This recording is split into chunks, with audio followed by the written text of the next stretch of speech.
Thank you so much for attending Design Dialogues this month. We have a webinar format with an amazing guest, Adam Pratt. So today we're going to be talking about different navigating outdoor kitchen options. So basically what that means is that we are going to be going through the different types of outdoor kitchen builds that you can do. We've kind of broken it down into 5 different groups and the pros and cons of each of those groups, or each of those options, I should say. So before I get Adam to introduce himself, I'll just talk about myself for just a quick minute. So my name's Ashley Smith, and I'm the Director of Architect and Designer Partnerships for Urban Bonfire and Kalamazoo.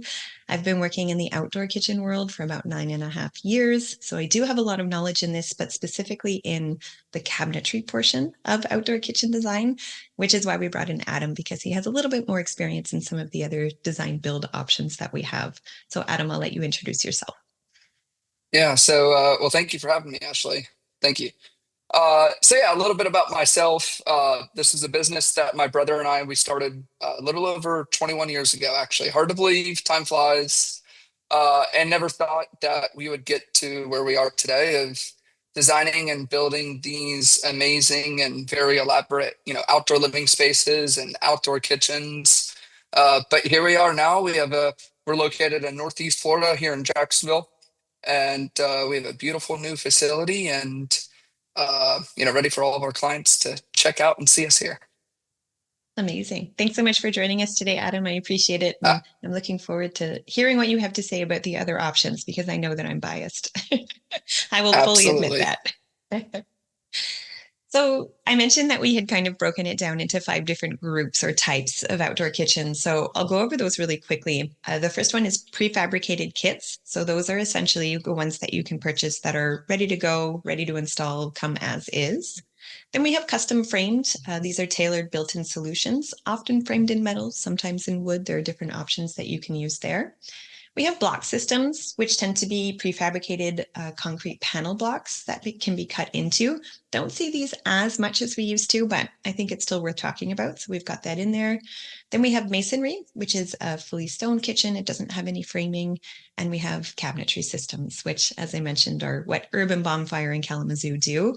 But we know that that's not for everybody necessarily. There's lots of different options out there.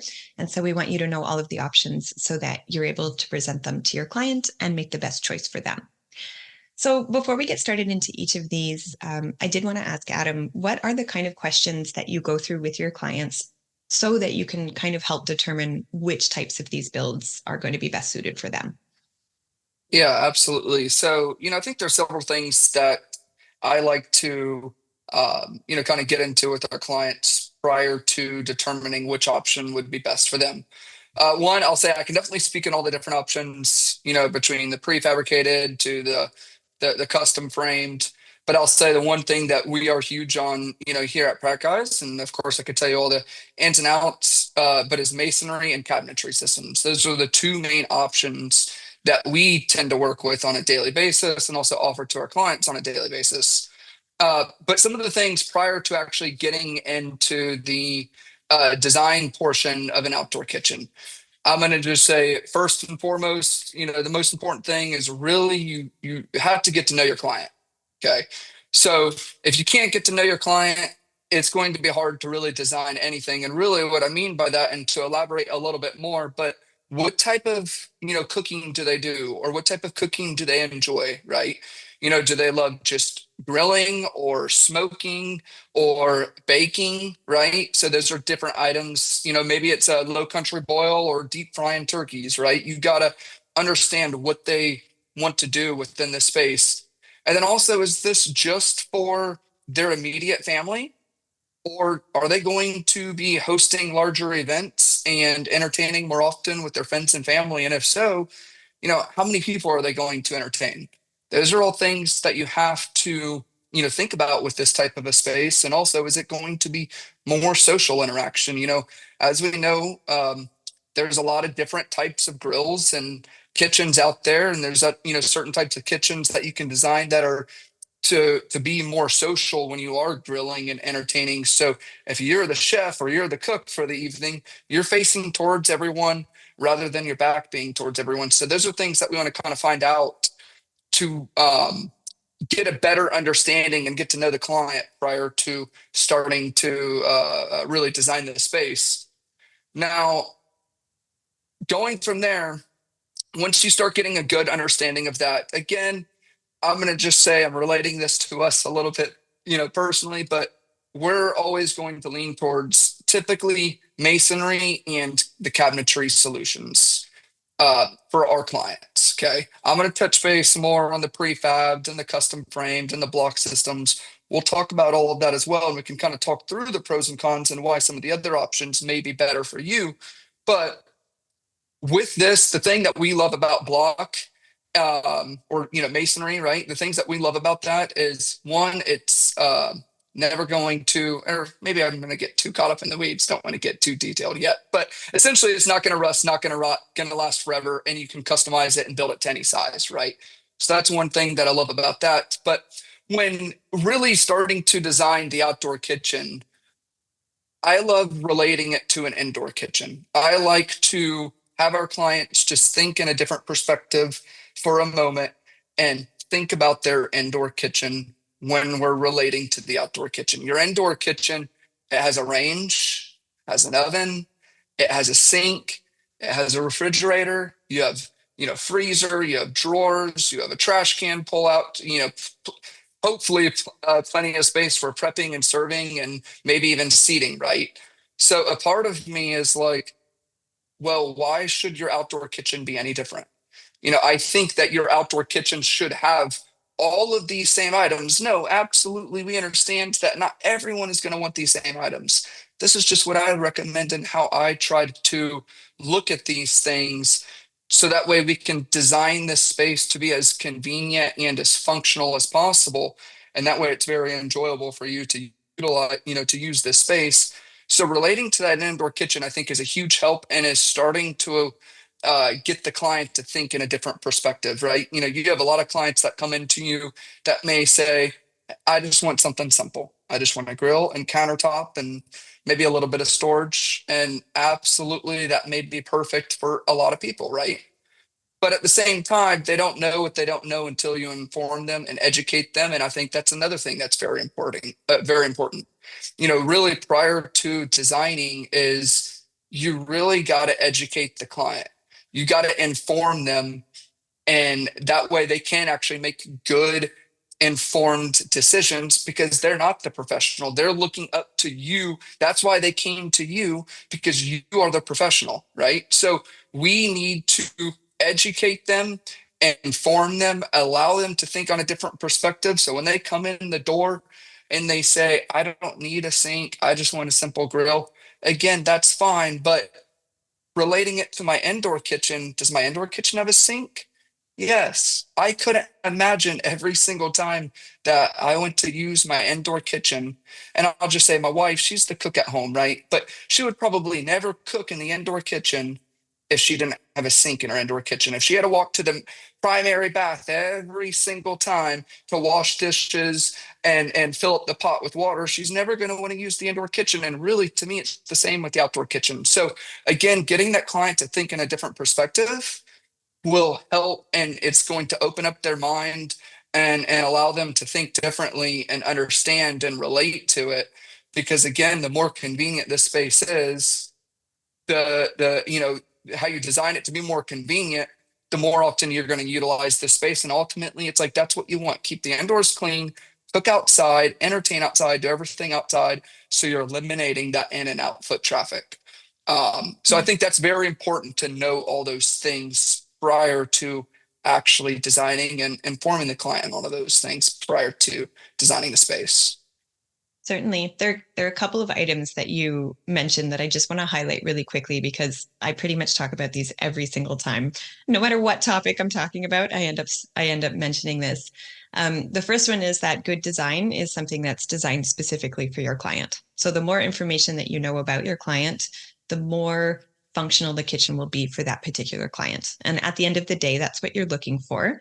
And that's why we're providing all of these different options, because as much as I would love to say cabinetry systems are the best option for everybody, might not be the case. So you just need to have a good understanding of what your client's priorities are and making sure that you're designing for them specifically. Like to me, that is the epitome of good design. That's it Ab- at the most basic level. And then secondly, Absolutely. Urban Bonfire's motto is actually your kitchen outdoors. So we don't call it your outdoor kitchen. We specifically say your kitchen outdoors because we do want people to think about it like they think about their indoor kitchen. There's so much consideration that goes into an indoor kitchen. And then when it comes to outdoors, it's changing. But when I first started, it was a barbecue counter or Mhm. like a barbecue area, or it wasn't the same thought that went into a kitchen because they didn't associate the same usage as they do with their indoor kitchen. I do think that has shifted a lot. Like I said, I've been doing this for 9.5 years. So there's been a big shift in the outdoor kitchen world within that time, certainly. And I think it's heading in the right direction there. And yeah, at the end of the day, we do, no matter what, I want to provide the information so that your clients or you have as much education as you can so that you can be providing the best solution for your client. If that's a cabinetry system, amazing. If not, I do understand and I know that there are other options out there. So that's the point of today's webinar, which is why we're going to go into the pros and cons of a bunch of different solutions so that hopefully you can find the best one for your clients. So with that, we're going to start with prefabricated kits. I think that we're seeing these a little bit less, but it's certainly still something that we're seeing on the market because it's extremely quick and convenient. These are like ready-made kits that people can just drag and drop into their backyards. I will say, I think the biggest reason for this is, or the where we're seeing this the most is an entry level option. So it's people who haven't had an outdoor kitchen before. Maybe it's their first time doing their outdoor design. Maybe they've never even barbecued before and they've just decided that they want to have this entertaining area outside. It is a great option for that. I will say it's more cost effective tech usually. And then there are a variety of different materials that you can choose from for that as well. Did you want to add any kind of pros for that, Adam? Yeah, so one thing I was going to say, and look, I don't know how many of you guys know about the Urban Bonfire, but Urban Bonfire does offer what is called the Classics line. And that is something that is very similar to this. We have used those quite a few times, the Classics, and basically, it's a prefabbed, kitchen just like this, right? Where we could specify what brand of grill we're using. You have two countertops to choose from. I think you have two different colors of the metal, three different colors to choose from on the metal. So, you have some options there. And that's something that we've been utilizing with our clients and been selling a few of those because one, it's quick, easy, and simple. Usually it doesn't need permitted, right? As long as we're not doing any hard piped gas or anything like that. So we're omitting permitting. It's just a very quick and easy process. And I want to say we typically receive the items in about 8 weeks from Urban Bonfire from the time that we place the order, maybe even a little bit quicker than that, maybe even down to maybe 6 weeks or so. So we're getting them in, pretty quickly. And it's a nice option to offer our client where they're still getting an excellent quality product, but yet at a really good price point, right? No, it's not competing against the stuff that you see at the big box stores. But at the same time, we know this is at a completely different quality. So as long as you have the right client that understands that, you're getting a much better quality product that is still made here in North America and not overseas. And it's something that we know is going to be able to last. And we'll see that later on here in the webinar. I'm going to be touching base more on that as well, talking about quality of products and selection of products. So it all kind of relates to that. But that is one option. I was just going to add that in there, Ashley, that I know the Classics line from Urban Bonfire is an amazing option for the prefab. Yeah, I appreciate that too. The that was I'm not going to say our response, but it was we deal quite often or we work with builders, and so we found that it was really helpful to have something that was pre-designed essentially, so that they could select from a bit more of a like drop down option rather than having to go through the full design process themselves. So it's not exactly the same, but it is super similar. I would say anything prefabricated also comes with a countertop, which is also really nice so that you don't need to do the countertop templating after. And it just tends to be a really quick, really simple solution. You don't have design time that you need to think about either. It's one and done. You're choosing, like you said, maybe from 3 colors, from a few grills and maybe a couple of different countertop options. So it tends to cut out time at the beginning as well, because you don't have to go through all that design process. I will say there are some cons, like pros and cons to everything, of course. We did kind of mention materials, and I think this is a good segue into the one of the cons is that the material selection sometimes for these prefabricated kits aren't necessarily as high quality as they would be for like custom cabinetry or like fully integrated modular cabinetry. It tends to be a little bit on the lower side, hence the lower price point that goes along with that. Um, being said, if a client really has no idea what they want and they really just want something super quick that they can drag and drop in, they may replace it in 10 years, and that's fine. That's totally up to them. But it is not, I would say, a long-term solution. It's not a forever solution if you're looking at something like this. Did you want to add anything to that, Adam? Well, I was going to say, it just made me think another question that I always ask our client prior to designing as well is how long do you see yourself being in this home for? Is this a 5-year home? Is it a 10-year home? Is it a forever home? So those are other options also to keep in mind when you're designing and building an outdoor kitchen, So if it is a couple year home, the prefab option might be a great solution. And then secondly, they might be able to take it with them easily. Yeah, it is So, more like a piece of furniture. Like you said, you don't need the mhm. permitting and everything for that. So that's what you can think of it as well. And then maybe that makes it easier to leave it behind or replace it after however many years it Yes. lasts, probably depending on the climate too. All right. Prefabricated kits. If anybody has any questions, put them in the chat, but we will move on to the next option just so that we are good on time. I would say that this one is one that we see quite a bit simply because in the name, it is custom. So it can be a variety of different sizes. It can be in a variety of different materials. It's flexible. It integrates into a lot of different design styles. And basically, the frame of this I mentioned a little bit before was either metal, which is what we see the most often. Sometimes it can be wood, but you really want to make sure that you're not really using combustible materials when you're working with a barbecue. So often we see metal frames. In this situation here on the right-hand side, you can see that it's clad in wood. You do have to have the proper insulation jackets around anything that is hot or will get hot. So that's why you see that kind of stainless surround around the grill in this particular one. And then in this case, it's actually integrated modular cabinetry that they put into this custom frame, but often you'll see it with access doors and things like that. So I would say pros, materials tend to be high quality, especially for the framing. It tends to be welded. It's very robust, certainly something that can stay outside. And you have a lot of different options that you can use for the materials for the cladding on the outside so that it can match the existing design aesthetic. For flexibility, like I said, it's custom. It can be any size you want. We've seen like rounded edges, so that if you don't want something that's quite so square or angled, then you can kind of soften that up a little bit. It can adapt to a lot of different space constraints. You can kind of, if you need to fit it between two poles, things like that, then you have that adjustability and that flexibility. And then integration, I mentioned this already, any shape, any size, any cladding. So it can fit with a lot of different design styles. Is there anything else that you've seen that people have leaned towards this in your experience, Adam? Yeah, so I'll just say with us here in Florida, typically we don't lean as much towards this option. And I'll get into that a little bit more as we get into some of the next options. But the main thing that I'd say, just for all of you out there listening, is you can build a very good kitchen that is a metal stud framed, right? The main thing that I would keep in mind, and at least with the people that do build them that way here in Florida, is you got to use aluminum studs. If you can weld, if you have the ability to weld on site or make it in your shop, yes, that would always be best over doing some type of screw connections because it's going to last. The welding is going to last, but wanting to do something out of aluminum is really going to be the best out of aluminum studs. You go with galvanized studs, at least here in our climate.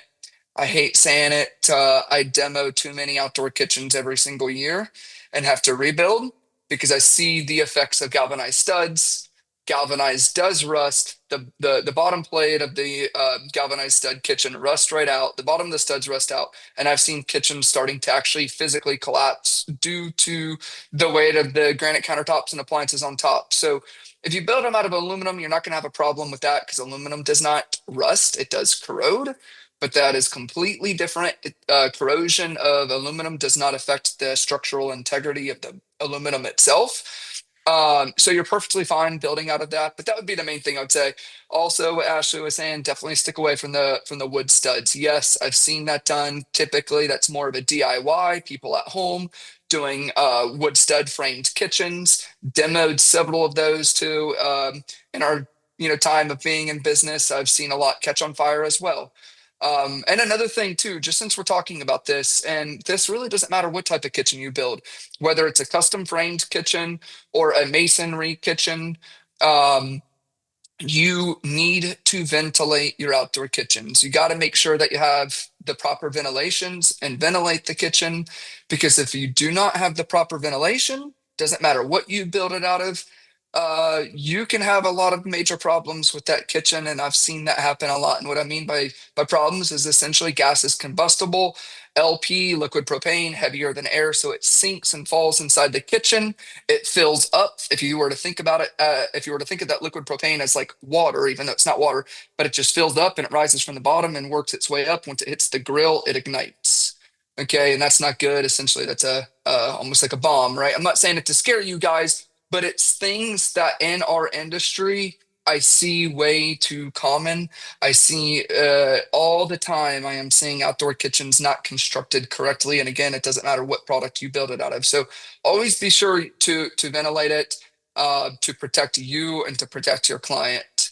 But stick away from the wood studs. It's combustible. It can catch on fire. I've seen that too many times as well.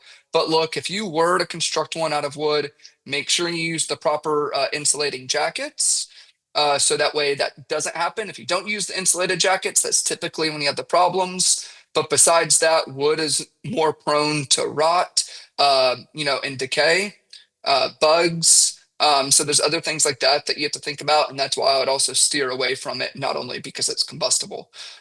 So if you were to do studs, definitely just make sure they're aluminum. Yeah.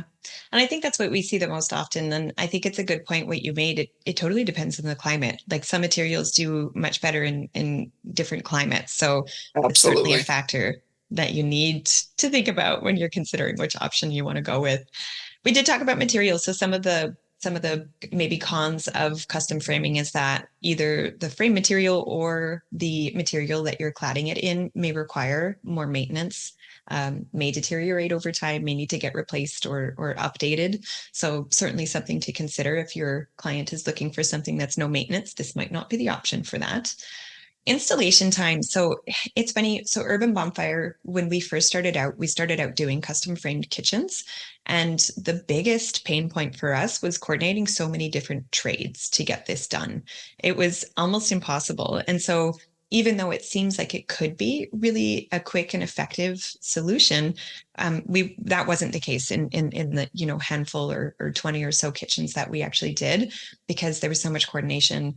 And if one person couldn't make it on the day that they were supposed to, then it kind of threw everything else off. So you're so dependent on everybody kind of working together and on the same timeline. And if that doesn't happen, unfortunately, that can mean kind of pretty long delays within the installation.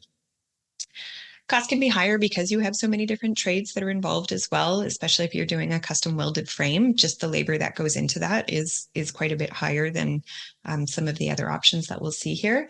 And like I mentioned, with the custom frame, typically you're putting in access doors, and so you have a little bit more limited functionality within that as well, in terms of accessories and different like storage solutions that you can put within the frame.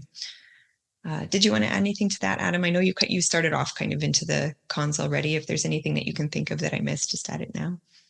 Yeah. I don't think there's really anything. Yeah, no, I'm good there. Awesome. So if anybody has questions about custom framing, please put them in, but we'll continue along. We can come back to it at the end if we need to. So block systems, I did mention that this is one that we're not seeing as often. I think it was more popular when kitchens were just starting out because it's essentially an in-between of that prefab and that custom.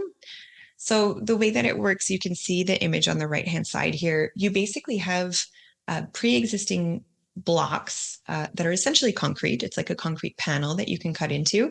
You have different sizes available that you can put them in whatever configuration you want, and then you're cladding that material in something else. So this, as an example, if you're looking at this kitchen, it could be clad in this stone, it could be clad in wood, it could be clad in stucco. So you've got different options for that, but you're not having to build a custom frame. You're essentially using these like Lego blocks as the frame for the kitchen. So because of that, it does make installation times a little bit quicker. It's quite convenient. I will say it can be quite heavy. So do think of that when if you're looking at like a rooftop application or if it's on a raised deck or anything like that. For material considerations, it's a concrete frame, so you shouldn't have to worry about any deterioration in terms of like rust or insects or anything like that getting into it. What you're putting on the outside, obviously, it may require some maintenance depending on what you choose. I would say it's probably a medium cost. I don't think it's as low cost as a prefabricated kit, but it's not as high cost as some of the more custom cabinetry options. And then for design integration, because you can clad it in whatever you want and kind of have it in different shapes and sizes, it can be integrated into a lot of different aesthetics as well as different spaces in the outdoors, because sometimes you are limited and you have to get creative and integrating posts for pergolas or decks or things like that. Did you want to add anything, Adam? Yeah, so on this, I was gonna say, so I do think it's a good alternative product. I mean, I'm a huge fan of kitchens being built out of concrete, just for the simple fact of doesn't rust, doesn't rot, no decay, no bugs, no nothing, right? And on top of that, it's a non-combustible material. So I think it's an excellent product, but the cons to it, which, sorry, I might be getting ahead a little bit, but Let's they're go. not as, you don't have quite the flexibility because you're limited to the size of each box, right? So you can't necessarily customize it. Like if you're building something out of masonry, like a masonry, CMU block or brick, you can essentially build it to any size, any shape, just like a custom framed kitchen, right? So those are pros to, let's just say, going back to the custom framed, and I know we haven't gotten, we don't actually have to go back, but going back to the custom framed and of course we haven't gotten into the masonry unit yet, but those are the pros to those is that you can do any size, any shape, where with this you are limited to the size of each box. Great product. GFRC just stands for glass fiber reinforced concrete. So it's a thinner concrete, still heavy, but they're able to make it a lot thinner to cut down on the weight since it's fiber reinforced, which is like fiberglass, right? That's what it's reinforced out of. So they're usually about 3/4 of an inch thick, maybe even an inch thick in the thickest areas, but you're definitely a lot more limited, right? You can only put one set of access doors or drawers or whatever it may be into essentially each box. And then you're working with those increments of the length of each box. So can't be as, customizable, but at the same time, you're getting a product that is still going to last. I think it's funny because in this particular situation, in a lot of the other ones, the pros and cons are very different. And in this one, the pros and cons are almost the same. Like what makes it a pro also almost makes it a con. So Mhm. the installation, because of how it's made, it makes it quite quick because you're working on these blocks, but it can also be really labor intensive because you have to cut into the concrete and you're putting in the access Yes, doors and depending what you're cladding it in. So it really depends on the choices that you make. This particular one has panels on the outside, so that makes it a quicker installation from what I read about this project. But if you're doing like a masonry on the outside, then obviously that's a little bit more labor intensive as well. And then exactly, you hit the nail on the head with the flexibility. It's like you have the flexibility because you have different sizes. You can put it in different configurations, but you're still working with predetermined sizes. So it's not correct. 100% custom in that way. And yeah, the limited storage with each of these blocks, you're only cutting into it once. Maybe sometimes you do see them on the side. I think in this kitchen, there's an example where there's a refrigerator on the side, which you don't really see, which I think is a neat application for that. But yeah, you can really only cut into this once to add storage into each of these individual blocks. So you have a lot of dead space in between those access doors or Absolutely. those storage solutions. And the weight, yeah. I mean, even stainless steel cabinetry can be quite heavy. It's just because it's concrete doesn't mean that it's heavier than other solutions, but just something that you want to consider if you do have a weight limit in the space that you're working with. All right. I haven't seen any questions come in, but if there are any about block system, please put them in. And then we're going to get into the two I think that we know the most about. So we may spend a little bit more time on this.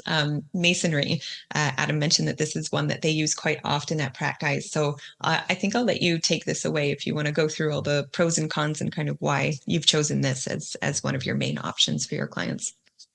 Yeah, absolutely. So, and I'm going to go over all the pros and cons, not only regarding the masonry, but then as we get into the, kind of the custom cabinetry as well, which will end up being the option five. So I'll try not to overlap them too much. But regarding masonry, right? Reasons why I love it. The reason why all of us here at Pratt Guys, when I say look, I have a team of 45 of us here, right? But we all love masonry outdoor kitchens, especially here in Northeast Florida. And yeah, some of our work is outside of Northeast Florida, but this is 95% of our work is located right here. But it withstands our environment. Going back to earlier, what we were discussing, a lot of these different kitchen options really do depend on your region, your area, and where you're located at, and what's going to be best for you. But for us here, masonry is one of the best.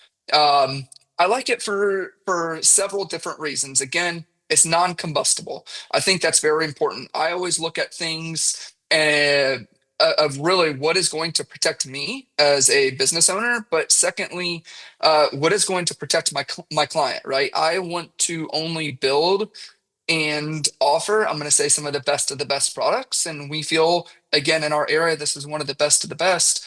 So it's a great product for that reason, though. Again, non-combustible, doesn't rot, doesn't rust.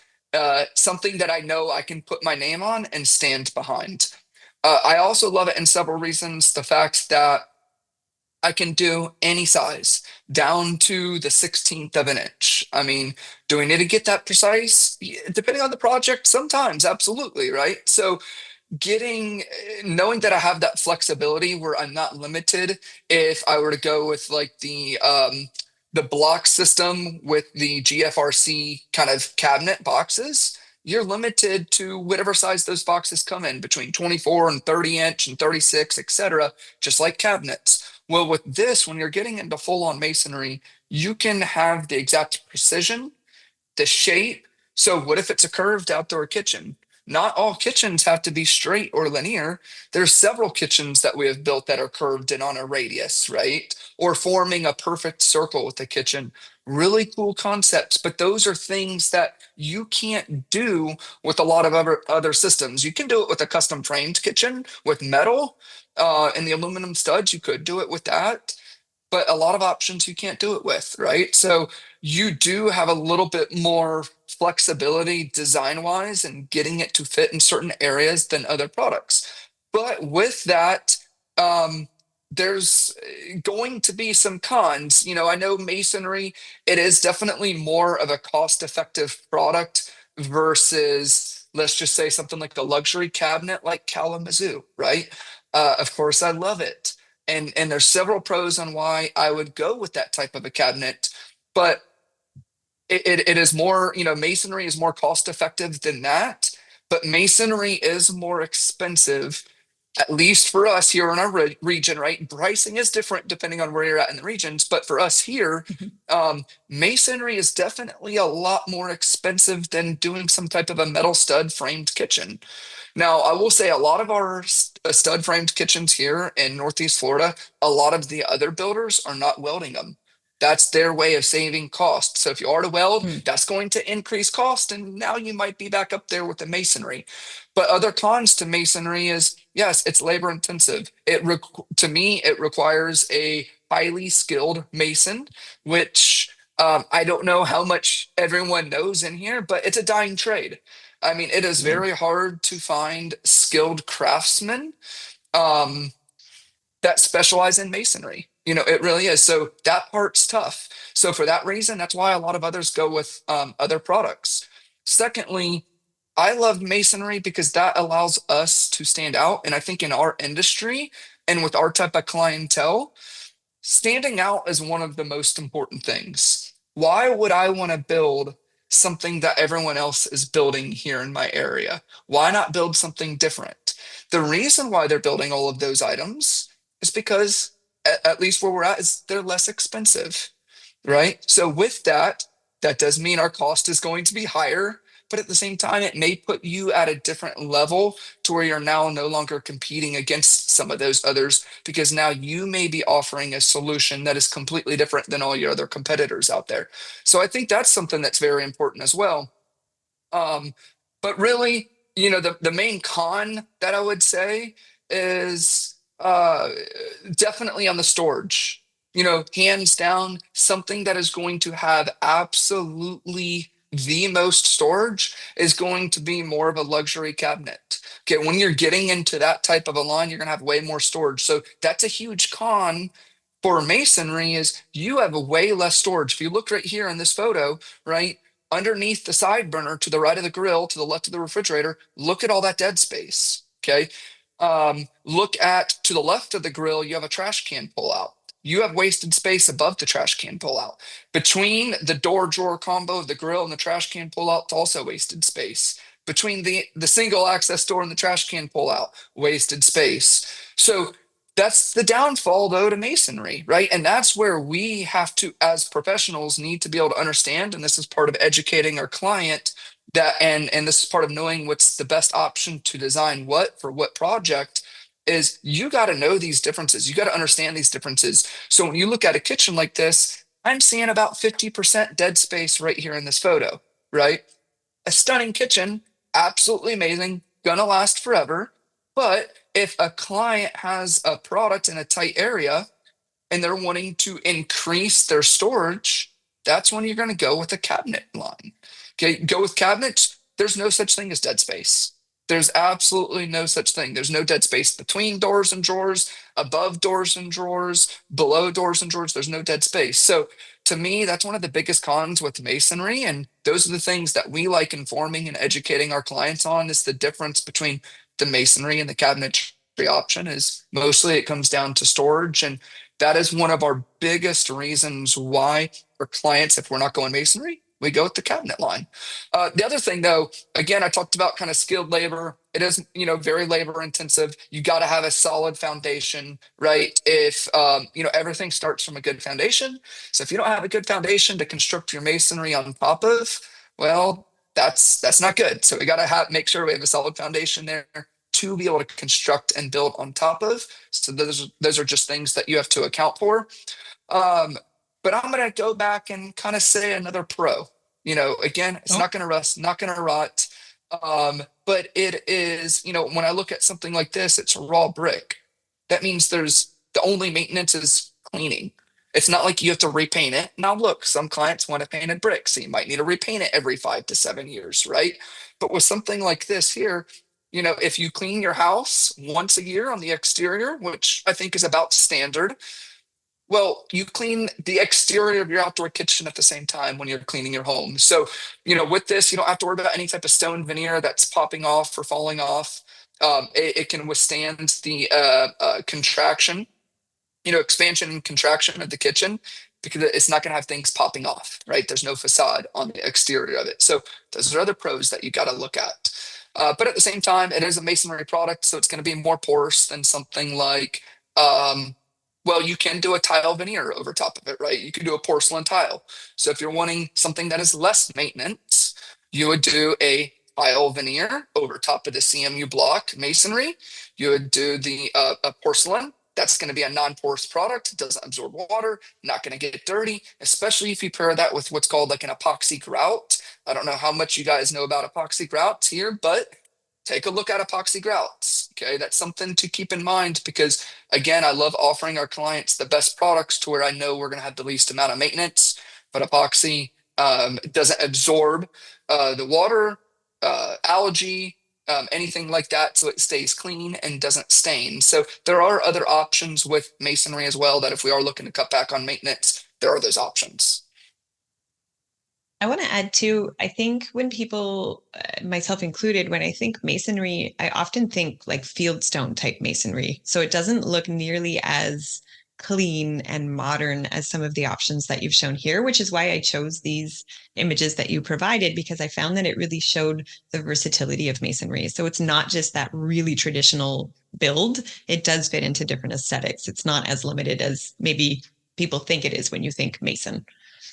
Absolutely. I would actually say some of the sleekest, most modern designs, which I didn't send those examples to you, but some of the sleekest, most modern designs can actually be done with masonry. And it's all depending on the tile that you end up choosing for the exterior facade, that you're basically veneering it with. So really it all comes down to the tile selection, but also if you're looking for a very clean, sleek, seamless look, going with like what's called a smooth, fine sand synthetic stucco finish is an absolutely stunning project on our jobs that are very contemporary. That is the style Mhm. that we actually tend to go with because it is that nice, clean, sleek look. So you can definitely achieve that with the masonry. And that's again one of the huge reasons why I love it, because you can achieve any design, whether it's a little more coastal like this here or one of the other designs that's a little bit more of like a rustic traditional. You can achieve any type of design with a masonry type product. Yeah, I like that. Changing the thought about the aesthetic of it. There are different options. I will say too, I think a lot of really successful as designs do incorporate maybe a couple of different options. So, we kind of showed one that had the modular cabinetry option that was within a custom frame. We do see this Mhm. quite a bit because there are certain parts that maybe need to be really specific in size. And so mixing and matching some of these options can also be the best alternative for your client. And I think that's something to consider is if they want functionality and that's their biggest pro, that's like absolutely what they want, then cabinetry is the best way to achieve that. But if they want a round, like a rounded design, or they want a custom corner so that they can put something very specific or like store something very specific in it, then mixing and matching maybe some masonry in with that or a custom frame in with that can be the best option for the client. So also other things to consider while we go into the pros and cons of a cabinetry system. So, Adam, I'll let you take it away again, and then I'll probably add a little few things because this is what I know the best as well. Yeah, absolutely. So, on the cabinetry itself, right? Going back to what I was starting to get into a little bit earlier, but one of the huge pros of why I love it is you're truly able to achieve up to about 3 times the amount of storage with the cabinetry option versus something like a custom framed or a masonry or any type of a modular style kitchen. There's truly no such thing as dead space. Almost everywhere is storage when you're going with the cabinetry option. And that's one of the huge reasons why we like doing it on a lot of our projects and incorporating it, because we are truly able to get, let's just say within 10 feet 10 linear foot of a kitchen, I can achieve almost as much storage space as a 30 linear foot, let's just say masonry style kitchen, right? Now, no, the 10 linear foot may not fit all the same cooking type of appliances as something that's 30 feet. But if you were just trying to compare the two simply for a storage scenario, you're able to achieve a lot more with a cabinetry option.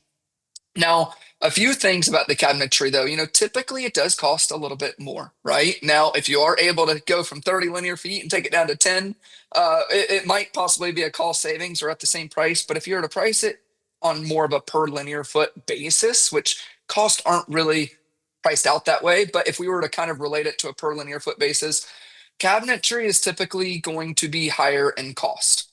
So that is one thing to keep in mind. But all of your items are going to be more protected from the elements when you go with something like this. When you have a framed option or a masonry type option, right? When you have a set of double access doors, you're just opening up those double access doors and looking inside, and you're just seeing the framing inside the kitchen. It's not like you have shelves and pull out trays or pull out drawers inside of there. It's just exposed to the interior of the kitchen. So with this, you're having a full box, right? To where your things are going to naturally be more protected, which again, also, since when you open it up, there's normally shelves and things inside with the cabinetry. So again, better for storage. Lots of different material, lots of different materials that it's constructed out of. With Kalamazoo, you can have the 304, or depending on where you're located at, they're going to specify the 316. That's all depending on the region and where you're located at. A lot of our Kalamazoo stuff here would be 316. Not all the time. Some of it's 304. But then you go with something, let's just say like Urban Bonfire, you're getting an aluminum product that is powder coated. Again, that's going to last. Aluminum doesn't actually rust. So again, those are things to keep in mind. And then there's other materials as well that some of the different cabinetries are built out of, polymers and things like that. But other reasons why I also love it, I feel like the type of labor that you need to install it is very simple. To me, it doesn't take the highly skilled craftsman that something like masonry is going to take, or really even a custom framed option takes a highly skilled craftsman as well. Well, with the cabinetry option, it doesn't take that. So to me, it's something that I feel like almost anybody can do. Maybe after their first install or two, they'll catch on like that. So it's much easier to find the labor to do something like this. And much easier for a lot of people, if they are new to this, to quickly learn it and pick up on it.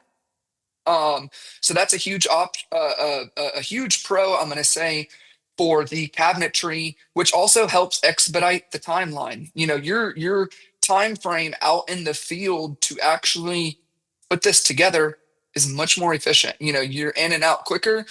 Yes, of course, countertop wise, you still got to template and fabricate and install the countertop, but kitchen, it's like, essentially you build it and you're basically done. It's not like a block or a masonry kitchen where now I still have to veneer it with something or stucco it or paint it or whatever else it may be. So this is like a one-step process. You build it, it's done. I'm not having to come back and pour a foundation and build masonry and uh, uh, do stucco and then paint the stucco. It is a very simple process. And for that reason, we also love it. And it is nice intermixing the different styles of products. A lot of jobs that we have done where the kitchen, maybe the cabinetry, maybe the island, if we're doing like a galley style kitchen, maybe the island is a masonry type product and it's serving as an accent to the kitchen and it's complementing the kitchen well. So, very nice for that as well. Uh, Really, I'm going to say I feel like for me, there's almost no cons for a cabinetry. The biggest con can be just cost. Okay, that would really Yeah. be the only thing. Lead time, I don't think that's something for us personally. It makes much of a difference because our jobs do, some of our projects are anywhere between 6 to 12 months. So we are sure to order at least about 8 to 12 weeks in advance, usually about 12, depending on what it is. But um, the main, yes, that could be a con for some people, but the main thing I would say, and that those are things to inform your clients on, or just let them know of that lead time so they're aware. But as long as you're ordering it in plenty of time, and as long as everyone is on the same page and that client is aware of that lead time, I think I personally don't even see it as a con. So, I mean, I had to put something on here because people know that I'm so biased towards the cabinetry system. So yeah. I had to have some cons. I would say the flexibility, I think it goes a little bit in line with what we were talking about with the block systems too. You do have predetermined sizes that you're working with, but Mhm. typically on the cabinetry side of things, you have a lot more different sizes that you can work with. So like Urban Bonfire in Kalamazoo, as an example, we start off with 4 inches and we go, up to, I think the largest one is 62 inches. So there's a lot of different range in what you can work with, which I think is a bit more limited on the block, but it's not like you can have a, 12.5 inch cabinet as an example. So that Right. was, I did want to put that out there because I think when people think like custom cabinetry solutions, they think that they can specify the exact size of each cabinet, but typically you are working within the confines of existing modules, essentially. Obviously, there can be exceptions depending on the situation as well. So always make sure that you're talking to your manufacturer to explain what the situation is and exactly what you're looking for, because maybe we've seen it before and maybe we do have a response for you. I did have a question that came in about cabinetry systems, but I think Mhm. I would like us to answer this for all systems, really, because it was what prevents critters like mice, bugs, etc., from getting into cabinets. And Mhm. I think that it's interesting that you're asking specifically about cabinets because I think cabinets is one of the best systems to actually prevent a lot of these from coming in. If you're looking at like a prefab kit as an example, typically, again, it's the access doors that Adam mentioned that you're just opening them up and it's a cavern on the inside. It's a mansion for these little critters. So if they get in there, they can really install themselves and they can kind of take over the entire space. With a cabinetry system, it's individual units. And so if they are getting in, typically they're just getting into one cabinet. And different companies, Kalamazoo included, do have systems in place to actually prevent anything from getting within the cabinets. So the Kalamazoo signature line has a gutter system. So it essentially is a gutter that's welded into the frame of the cabinet. Any door or drawer closes over that gutter system. So anything that does get behind that door just gets trapped in the gutter and is not ending up inside of the cabinet. There are a couple of other lines that do have sealed cabinetry options, or they have like a gasket. The only thing I would say about that is that if it's sealed, you want to make sure that you're not trapping anything inside of there, because then you can get growth and mildew and things like that, depending on what the Mhm. material of the interior of the cabinet is. But I think that cabinetry is one of the best solutions actually to prevent kind of some of these creatures from coming in if you have storage. If it's just a mason block with no storage in it, then of course nothing's going to get in that.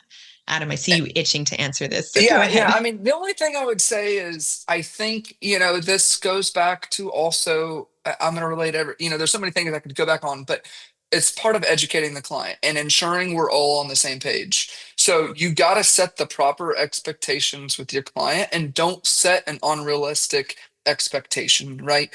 Don't set that expectation of telling your client that it is going to be 100% sealed from all critters, right? I mean, realistically, right? Here where we're at in Florida, people want screen enclosures, and one of the first questions I ask I ask our clients is, why do you want a screen enclosure, right? I want to hear why, because there might be other solutions to their reasoning, right?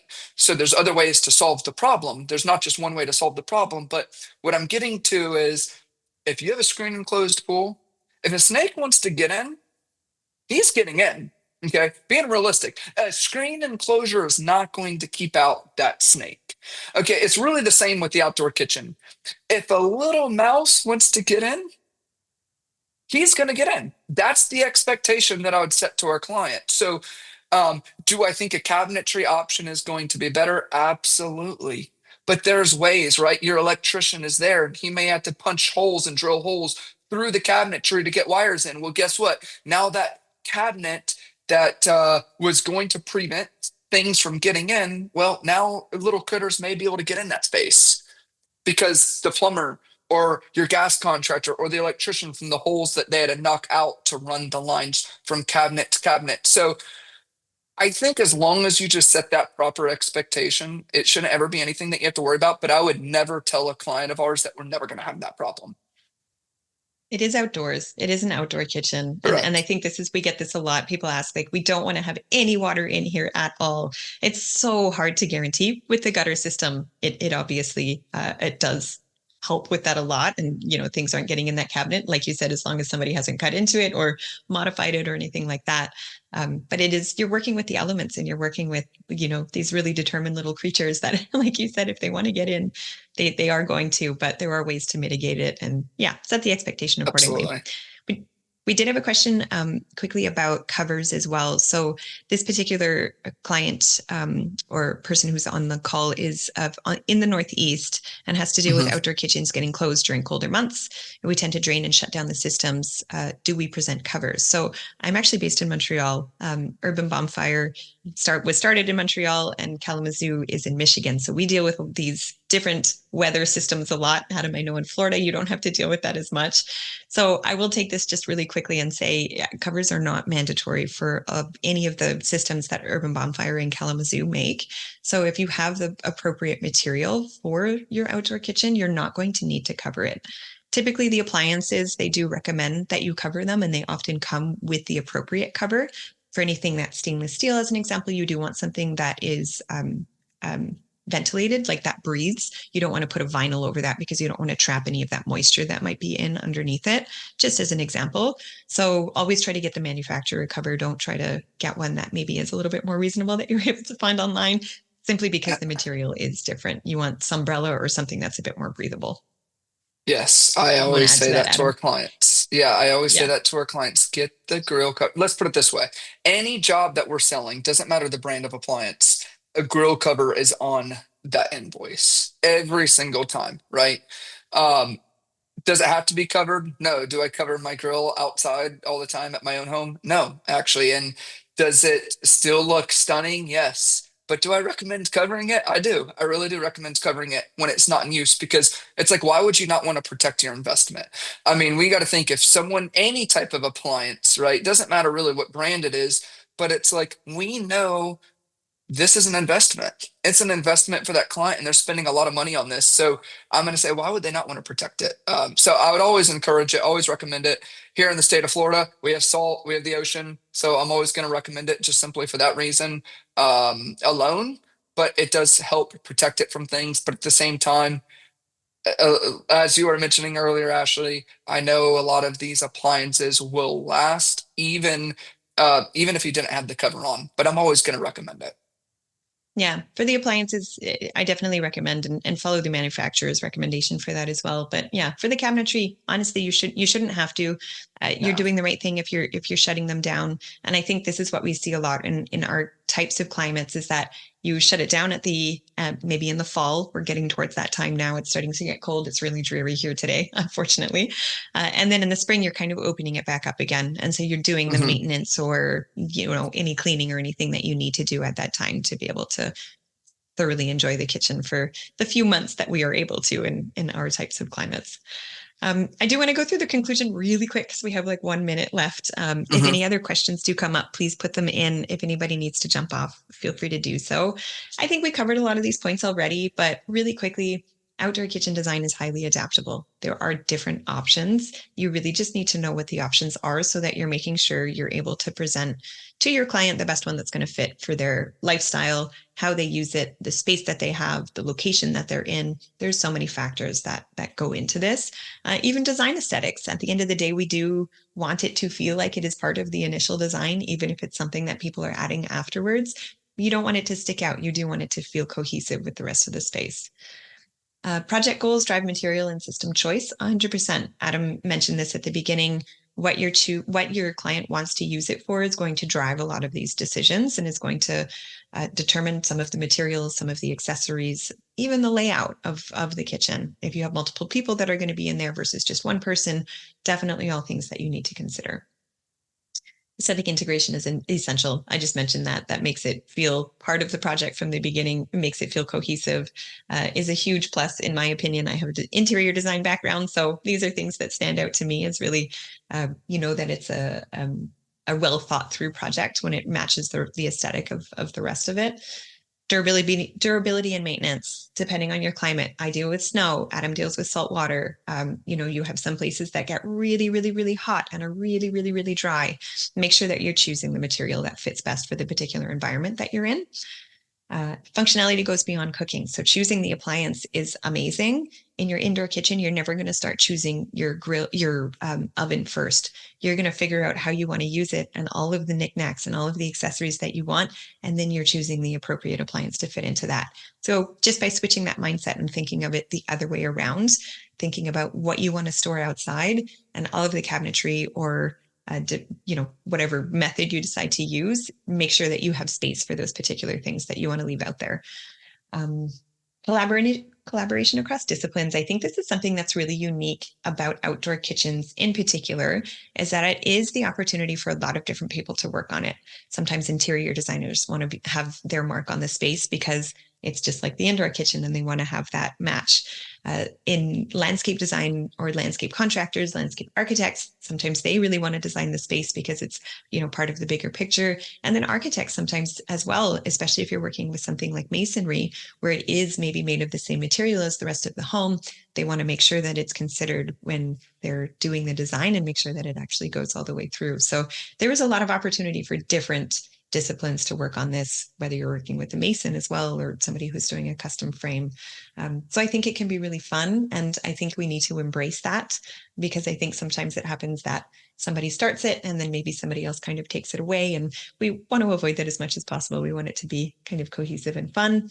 There's no one size fits all solution. As much as I would love to say use cabinetry all the time, I know that that's not the answer for everybody. And so, again, just knowing what all of the options are is just going to make it all the better for when you're speaking with your clients. You're going to be educated and you are going to come across as an expert in this.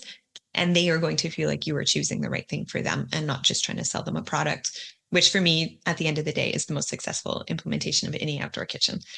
I ran through that. I didn't let you speak there, Adam, but if there's anything you want to add, any closing remarks or anything, go ahead. Yeah, so no, I mean, I think I'm pretty good. There were some other things I want to touch base on, but I know we're about at that time, so I don't know if we're able to go into overtime. But if I were just to say, again, maybe a quick recap on some of the things, which you basically did touch base on some of that, but um, just to basically sum up everything that I was kind of thinking, though, is just you want a well thought out space, truly, really on how the client plans on utilizing this space. I would always recommend using and building it out of I'm going to just say the best quality products. I think that is a huge important thing. That is something that is very huge, very important as well, because in the end, if you're not using good quality products, and again, it doesn't matter what it is, but from the brands that you offer and select and sell to your client, it's like you're only as good as the people or the brands that you surround yourself with and surround your company with. So wanting to offer the best so that way you can stand behind it and knowing that you're building something that is going to last for the client. And then some other things that I was going to say, design it for, I'm going to just say for the longevity and for the convenience of it. I know you were kind of starting to mention of thinking of everything that you want to have outside, right? Outdoors, I do think of my outdoor kitchen just like my indoor kitchen. So everything my indoor kitchen has, my outdoor kitchen has, down to the plates and glasses and silverware and cooking utensils and pots and pans. I keep everything outside. So I'm a huge fan on doing things like I'm gonna just say an outdoor dishwasher. I love washing everything outside, storing outside. That's it. I um I love to where the only thing I need to do with my outdoor kitchen is supply it with food, just like my indoor kitchen. My indoor kitchen, I supply it with food. That's it. Same with my outdoor kitchen. So that's something else just to kind of think of, again, to make it more convenient, because the more convenient it is, the more often you're going to use it, which therefore I think also opens up possibilities on where you design it in their outdoor living space. So a little bit about us, that's what we do. We design and build outdoor living spaces. I am not designing and building just the outdoor kitchen. We're doing the whole thing. So the whole entire area is functional and it flows. It looks good aesthetically, but is very well balanced. There's so many things you want to think of, but I have some clients that may say to me, why did you design that outdoor kitchen over there? It's maybe too far from my indoor kitchen. Well, if your outdoor kitchen has everything that your indoor kitchen has, it actually doesn't matter where it's designed. So it's opening up a lot more possibilities when you design it with essentially everything, right? And making it convenient. It doesn't matter how far it is because you're not going back and forth, back and forth. So you're eliminating that foot traffic. So that's something else to think about. Um, and then lastly, I was just going to say, things with, I'm going to just say like Kalamazoo, and earlier what I was saying, like on our masonry kitchens, I don't want to compete against everyone else in our area. If I were to just offer a $2,000 built-in appliance, right, which I will say I do not carry anything at that price point on my showroom floor at all. But if we were, really, I'm going to say in the end, it doesn't end up benefiting anybody. Doesn't benefit us, doesn't benefit the client.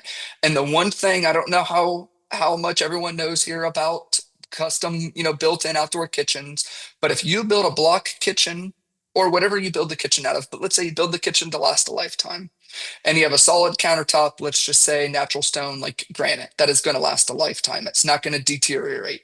It's like, why not have the appliance do the same? Because no two appliances have the same cutout dimension. The width, the height, the depth, no two brands out there are the same. So if that client selects an appliance, and this all goes back to educating your client, right? If your client selects a product that is only going to last 2 years because they're used to grills only lasting 2 years, typically, if that's what they've came from in the past, um, they're going to think this 10 or 15 or $25,000 grill is only going to last 2 years, and that's not the case. We got to show them how it's different. But it's like pick that right appliance. If your kitchen and countertop's going to last a lifetime, have your appliance do the same, because there's nothing else that is going to be able to fit in that same cutout spec.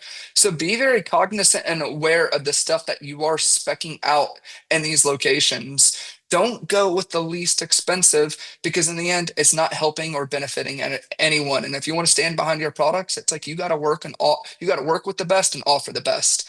And those are the ways to differentiate yourselves and stand out, because everyone and their brother here in our area is selling those other brands that are 2000, right? That's what they're confident in selling. But naturally and organically, when you're not selling those products, you're naturally going to get in that higher end clientele to where you're not even competing against them anymore. So offer products, if you're trying to also improve on sales and whatever it may be, it's like offer products that others aren't doing, or what they're not building and not supplying, because there's a reason why they're not doing those, and that's typically due to a price point. Sell the better products, build the better products. You're naturally going to get that higher end clientele, which in the end is going to make it much easier to sell something like Kalamazoo, or Urban Bonfires. So you're just you're sorry, my mind went blank. We're just trying to distinct yourself, from your competition. Be You're helping so yourself. just be, yeah, exactly. So that's all we're trying to do, and again, that's what will set us apart between all your other competitors out there.